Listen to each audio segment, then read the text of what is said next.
ब्रह्मानन्दं परमसुखदं केवलं ज्ञानमूर्तिं द्वन्द्वातीतं गगनसदृशं तत्त्वमस्यादिलक्ष्यम् एकं नित्यं विमलमचलं सर्वधी साक्षिभूतं भावातीतं त्रिगुणरहितं सद्गुरुं तं नमामि। श्री गणेशाय नमः, श्री सरस्वत्यै नमः, श्री कुलदैवतायै नमः, श्रीपाद श्रीवल्लभाय नमः, श्री नरसिंह सरस्वत्यै नमः, श्री गुरुदत्तात्रेयाय नमः। काल आपण संदीपकाचं आख्यान ऐकलं. गुरुसेवा कशी करावी लागते, गुरुसेवेसाठी कसं मनोबल असावं लागतं आणि कुठलाही मोह त्या ठिकाणी कधी पडू नये याचीही काळजी घ्यावी लागते, हे आपण त्यामध्ये शिकलो त्या कथेमध्ये. गुरुचरित्रात अशा अनेक कथा मुद्दाम आलेल्या आहेत की ज्यांनी तुमचा गुरुभाव वाढावा, शिष्यत्वाचे अनेक सद्गुण तुमच्या अंगात यावे, हा या सर्व कथांचा उद्देश आहे. आज आपण त्याच्या पुढे जाणार आहोत. तर नामकर्णी आणि सिद्ध यांची भेट झाली. नामकर्णी सिद्धाच्या पायावर डोकं ठेवून गडाबडा रडायला लागला, लोळायला लागला. माझ्यावर कृपा करा असं सांगून मग सिद्धांनी त्यांच्यावर कृपा करून श्री गुरूंचं चरित्र सांगायला सुरुवात केली. त्यावेळी ते काय म्हणतात, श्री गुरुचरित्र महिमान तेची आम्हा अमृतपान सदा सेवितो याचे गुण म्हणून पुस्तक दाखले. भुक्तिमुक्ती परमार्थ जे जे वांछिजे मनात ते ते साध्य होय त्वरित गुरुचरित्र ऐकता, असा गुरुचरित्राचा महिमा त्यांनी वर्णन केला. की गुरुचरित्रांनी काय होईल, गुरुचरित्र ऐकता धनार्थी यासी अक्षय धन, पुत्रपौत्रादी गोधन कथा ऐकता होय ज्ञान. ज्ञानसिद्धी तात्काळ जे भक्तीने सप्तक एक पडती ऐकती भक्त सप्ताह जे करतात,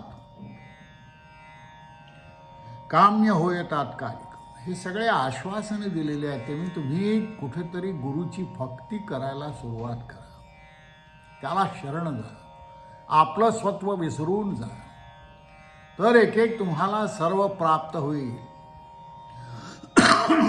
पण त्या सगळ्यामध्ये एक मेख आहे, वैराग्य झाल्याशिवाय हे प्राप्त होत नाही आणि वैराग्य आल्यानंतर हे प्राप्त झालं तरी त्याचं सुख मिळत नाही.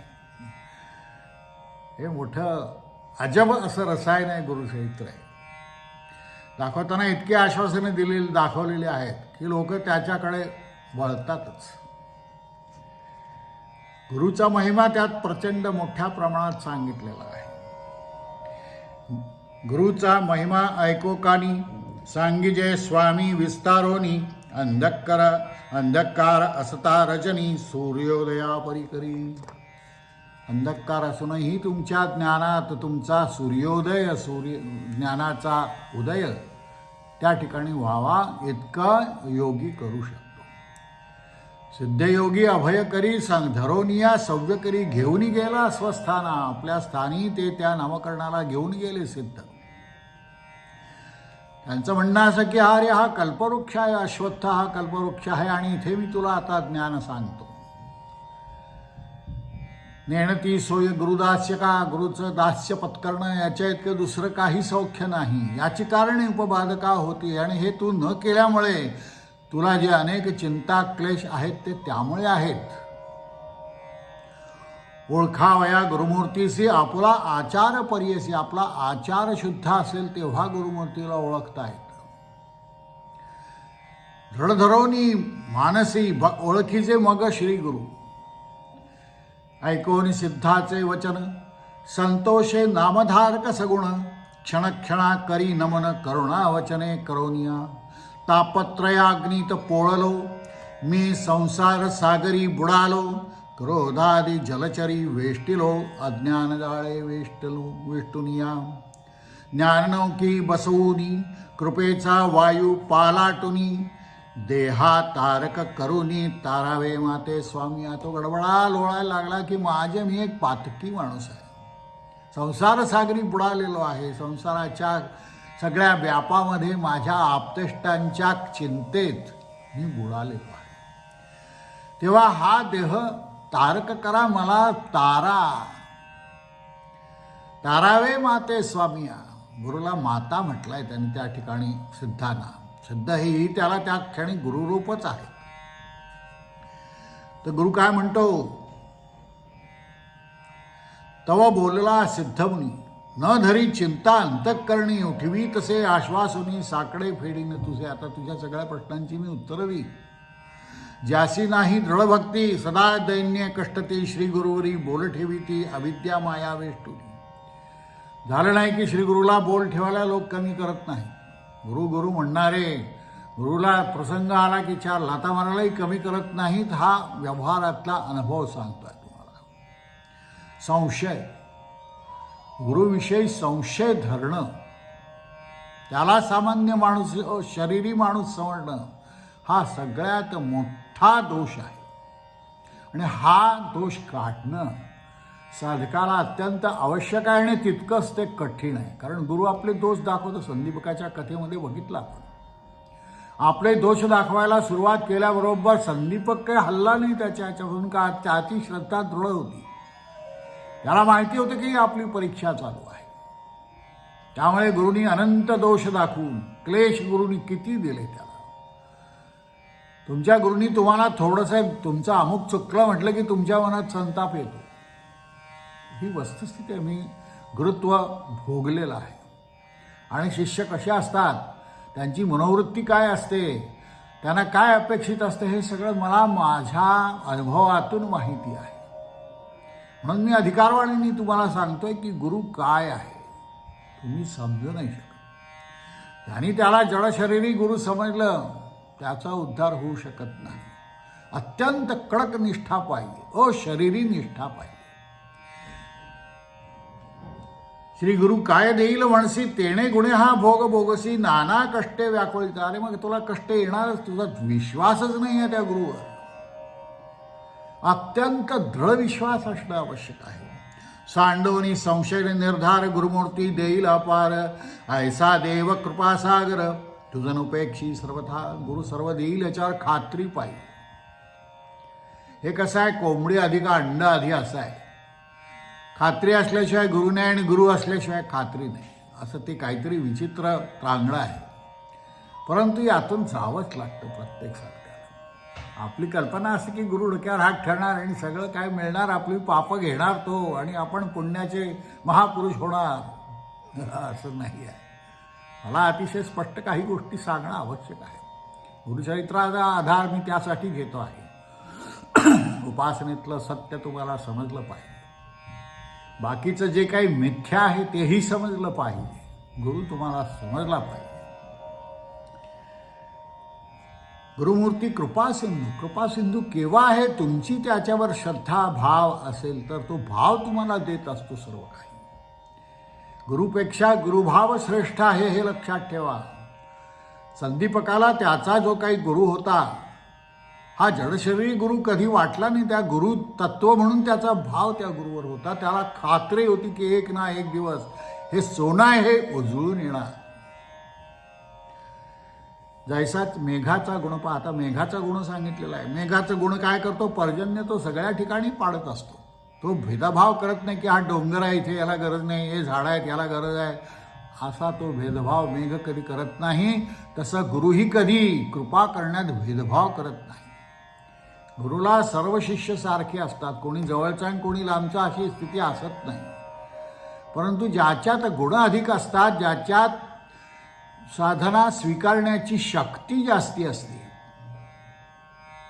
शक्ती कर्षण करण्याची ज्याची मनाची शक्ती आहे, ज्या देहाची शक्ती आहे, त्या देहाकडे गुरुचं लक्ष आपोआप जास्ती जातं. तो प्रिय आहे म्हणून नाही, त्याच्यात ती कर्षण शक्ती असते त्या शिष्यामध्ये. म्हणून आपल्याला वाटते की हा जवळचा आणि मी लांबचा.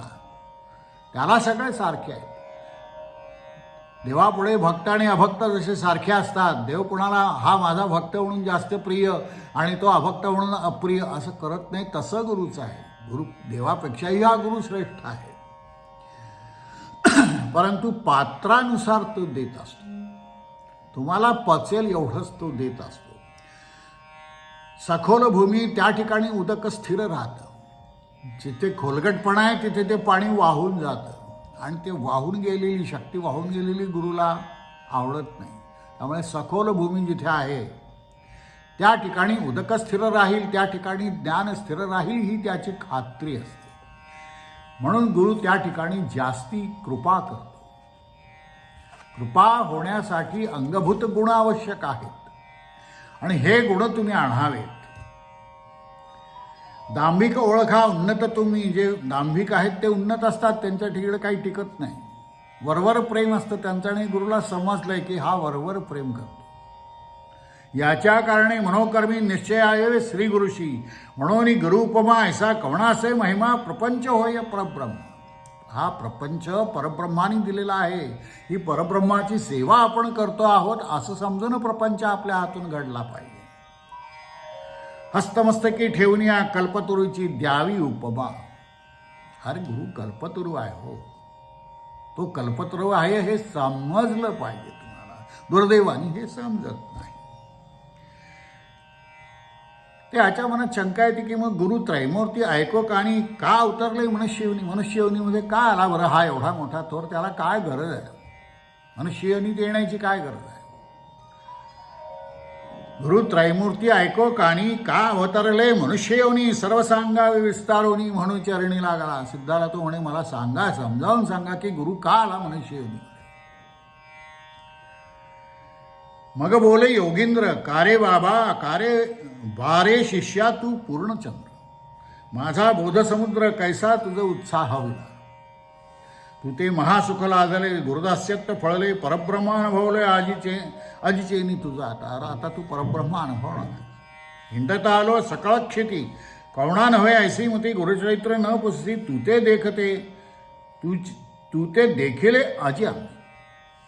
त्यासी इहपत्रीची चाड त्यासी ही कथा असे गुण. ज्यांना हे सगळं चाड आहे, ज्याच्या स्वभावाला चाड आहे त्यालाच ही कथा आवडेल. बाकी सर्वसामान्य इतर माणसांना, भोगी माणसांना ही कथा आवडण्यासारखी नाही आहे. त्रिकरणे धरून या, जे ज्ञान कर्मेंद्रिय आणि मन हे त्रिकर्म आहेत ही जोडून हे ऐकावं लागतं. गुरुचरित्र कामधेनू वेदशास्त्र संपन्न जणू संमत जणू. अवतरला त्रयमूर्ती आपण धरोनी नरवेश कलियुगी. अरे हे सर्व तुम्हाला समजावण्यासाठी नरवेश धरून तो तुमच्यासाठी कलियुगात आलेला आहे. कार्याकारण अवतार होऊनी येते हरिहर उतरावया भूमिभार भक्तजना ते तारावया. ऐकोनी सिद्धाचे वचन प्रश्न करी शिष्य राणा त्रैमूर्ती अवतार किंकारणा देह धरोनी मानसी. अरे वा, ह्या त्रैमूर्तीने अवतार मनुष्याचा का घेतला, मनुष्य देहात का धरला, ते हे आम्हाला विस्तारून सांगा म्हटल्यानंतर त्यांनी सांगितलं की ब्रह्मा विष्णू महेश.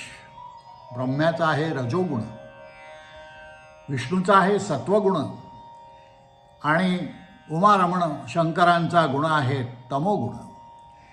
वास्तविक हे सगळे एकच आहेत. ब्रह्मा सृष्टी रचनेची मूर्ती एकची अवतारा. हे जरी तीन दाखवले असले तरी प्रत्यक्षात तिन्ही एकमेकांच्या साह्याने काम करत असतात. एकटा वेगळा राहून ह्यातलं कोणी काम करत नाही. एकमेकांचं प्रचंड साह्य असतं. जणू काय ते एकरूपच आहेत. ब्रह्मा सृष्टी रचनेशी, ब्रह्मा सृष्टीचं रचन करतो, विष्णू त्याचं पोषण करतो आणि रुद्रमूर्ती त्याचा प्रलय करतो. असे हे तीन गुण त्रैमूर्तींचे. एक वेगळे एक न होती कार्याकारण अवतारी. अवतार होती भूमीचा भार फेडती प्रख्यात असे पुणारे आणि भूमीचा भार ते फेडतात. आता अंबरीश नावाच्या एका ऋषींची ते कथा सांगतात की अवतार परमेश्वराने का धारण केले, त्याच्यामागे काहीतरी एक कथा जोडणं आवश्यक आहे. म्हणून ही अंबरीशाची कथा जोडलेली आहे. सांगेन साक्ष आता तुझं. अंबरीश म्हणजे द्विज. एकादशी व्रताची काज, एकादशी व्रत करणारा आणि विष्णूला ज्याने अवतार करायला लावले, अवतार घ्यायला लावले, अशा या अमरीशाची इथे कथा आहे. द्विजकरी एकादशी व्रत पूजा करी, एक द्विज होता. पूजा करी अभ्यागत, जो कोणी येत असे अतिथी त्याची पूजा करत असे, हरिचिंतनात बाकी सर्व काळ तो घालवित असे. पाहता अतिथी येऊनी हटेसी पावला मुनी दुर्वास. तर हा दुर्वास मुनी रागाचा द्योतक, त्याला काय म्हणू आपण, असा हा रागाचा पुतळा हा दुर्वास मुनी या अमरीशाकडे आला आणि म्हणाला की वा, तुझ्याकडे मला आज भोजन करायचं आहे. कशासाठी? मूळ त्याचा उद्देश काय होता? याचा एकादशी व्रत भंग करण्याचा. ते दिवशी साधन द्वादशी घडे एका आला अतिथी कारण एका अमरीशा असं पडला धाका केवी घडे. आता अमरीशाला काळजी पडली की आता कसं व्हायचं, एकादशी व्रत आहे. ऋषी आले देखून या अमरीशाने अभिवंदोनी अर्घ्य पाद्य देवनी पूजा केली, त्यांची दुर्वासांची पूजा केली आणि त्यांना म्हणाल की आपण स्नान करून या, तुम्ही येस्तोपर्यंत आधी साधन आहे घटिका द्वादशी, यावे अनुष्ठान सारवतिया. ऋषी जाऊनी नदीसे अनुष्ठान करती विधीसी मुद्दामच विलंब लावला त्याने. त्यांना माहिती होते की एकादशी संपल्याशिवाय आपण जाणार नाही आणि द्वादशी उलटल्यानंतर मी परत येईन, तोपर्यंत याचा एकादशी व्रताचा भंग होईल.